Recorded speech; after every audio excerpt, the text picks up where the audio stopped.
Hey y'all, this is Fix It with Fran, where I talk about all things faith, family, food, and fun. I'm feeling better, taking my medicine, being treated for bronchitis after COVID, so just wanted to give y'all that update. I shared it in another video, but haven't posted that one yet, so whichever one gets posted first, you will know. But this is my second farm that I have set up in our kitchen, and I wanted to show you because I finally got this filled up today. So taking a little break for lunch, just getting this all settled, and wanted to show you what I have going on. So you'll see a little bit of water here because what I do is use my little spritz bottle or watering bottle that I have for my succulents to moisten some of these pods when they're not completely wet like this one here. I try to be careful too because what will happen sometimes is that your seed may float out, but I just do that because sometimes I notice with these seed starter trays that even when you do the pre-soak, because this has been set up since last Saturday, so for a couple of days, they still don't get completely moist, and I like to make sure that these pods are moist to help with the seed germination. But that being said, excuse me, I have a lot of different seeds here that I wanted to start, some for outdoors and some for inside.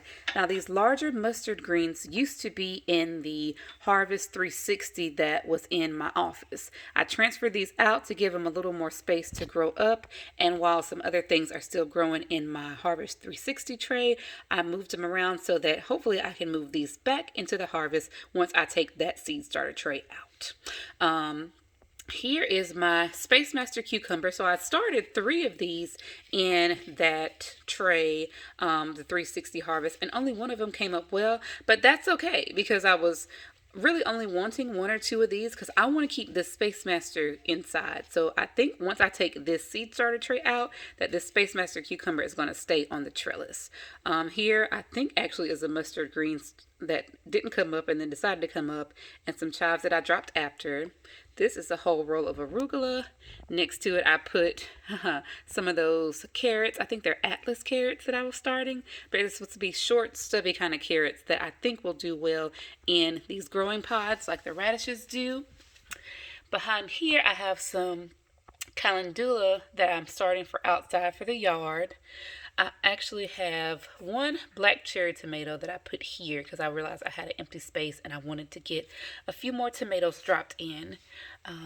Here's more flowers, another mustard green, more flowers, another mustard green transplant, more flowers, and then I have some cauliflower that I dropped in, some more flowers. This is a whole row of flowers. Remember, I'm trying to do all of my flowers for our landscaping outside, so I'm being a little aggressive with my flowers starting. So that's a whole section of flowers here. Then we have a subsection of some Chinese giant peppers. Over here we have, what is that? A little section of cauliflower, not too many.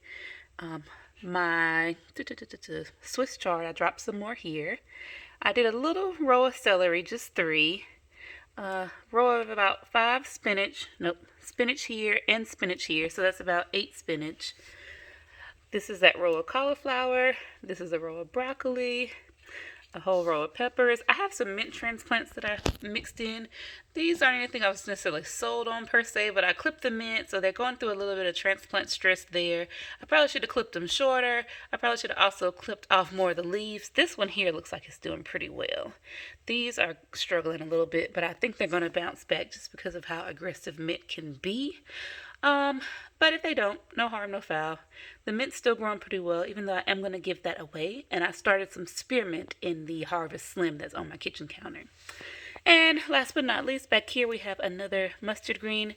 And I might have missed this hole, so I may drop in another cherry tomato back here.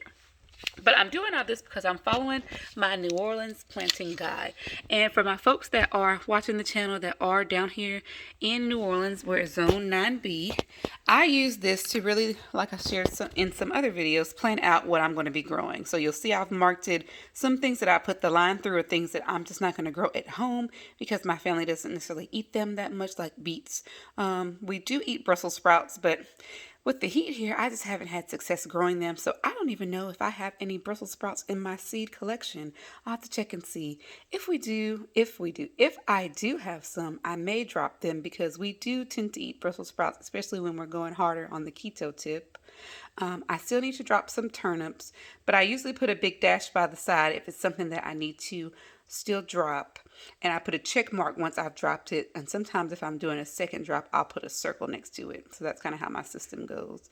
I still need to drop some cabbage. I'm looking to see where my seeds are for those.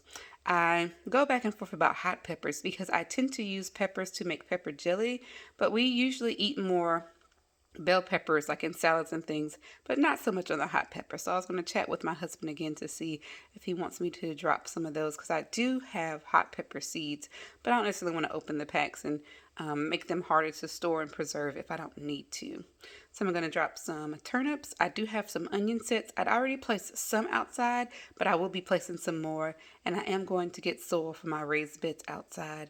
My husband's also, I believe, going to be getting some soil for the yard so we can even out some spots, and we'll be going from there.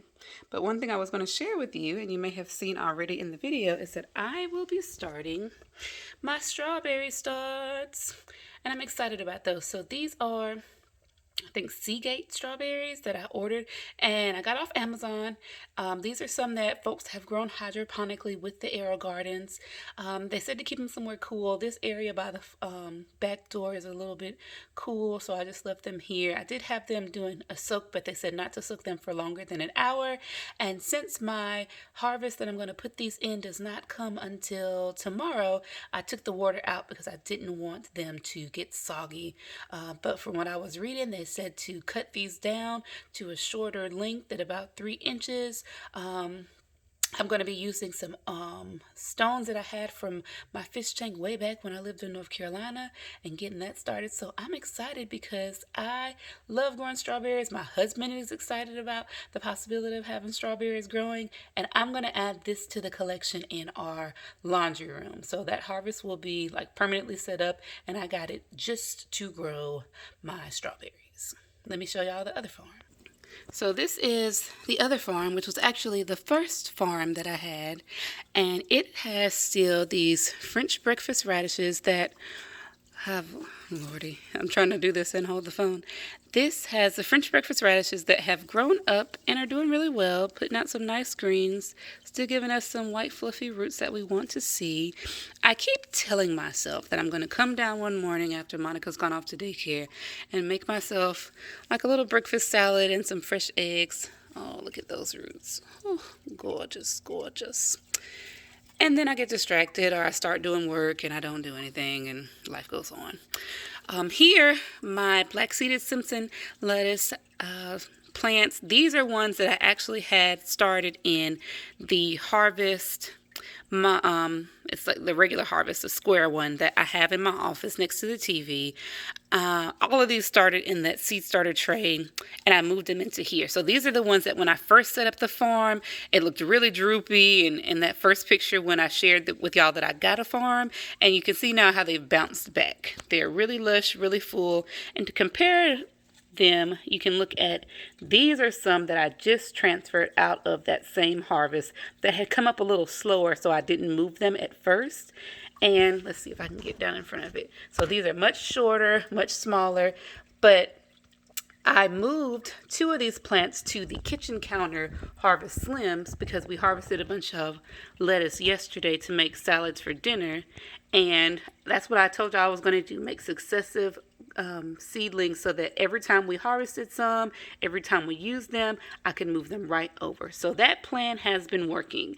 And even now, I showed y'all the arugula. We also tend to eat a lot of arugula mix and things like that. So I started some arugula, and I have started some more black-seeded Simpsons so that I can keep those rotations going. We do a mix of harvesting haircut method, just cutting it across the top, and also cutting from the outer leaves. So that's been working for us. So I'm excited. I told my husband so far the plan has been working to keep dropping some seeds about every week or so that as we use these up, as we cut them for dinner, as we're in the mood to have a big salad, we have more lettuce that's growing up behind it. So just wanted to show y'all that, and I will be sharing with you too in the upcoming weeks. Another thing that I do like other folks is to use the space around my garden to grow different plants.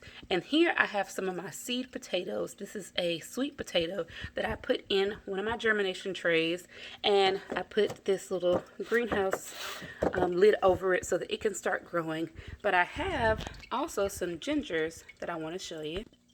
So these are my gingers, and what happens is I always buy organic ginger from the grocery store, and what you'll notice sometimes if your ginger's around for long enough is that you'll see these little eyes poke out.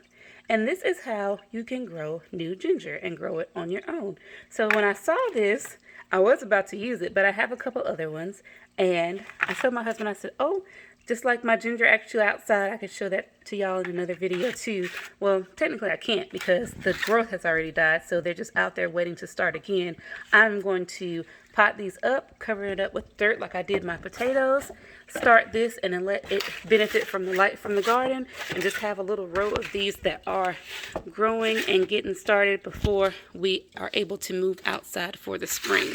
So this is what the potatoes, this is another set of seed potatoes that I got from one of my growing friends here in Louisiana, Mr. Jordan. I'm going to cover these up, let them get started, and the same way that I'm growing all these sweet potato slips. So I jumped over here so you can see the slips that I have sitting in water. I'm going to do the same thing with those potatoes, but I'm going to just put them fully into the soil and let them grow that way. So I'm going to have some like this that I break off and put into water. And then I'm going to have those where I may put them straight in the ground, put them into a container, because I love showing my, I love having sweet potatoes in my container gardens. And I realized as I was standing here that I hadn't shown you, I don't think, the Bounty Elite that I got. So I found a Bounty Elite on sale on Amazon. I think it was like a markdown or a return. Got it. It was basically in brand new condition. Like, I don't think it had ever been used. It even had like the return receipt where it looked like it was someone's Christmas gift based on the date of sale.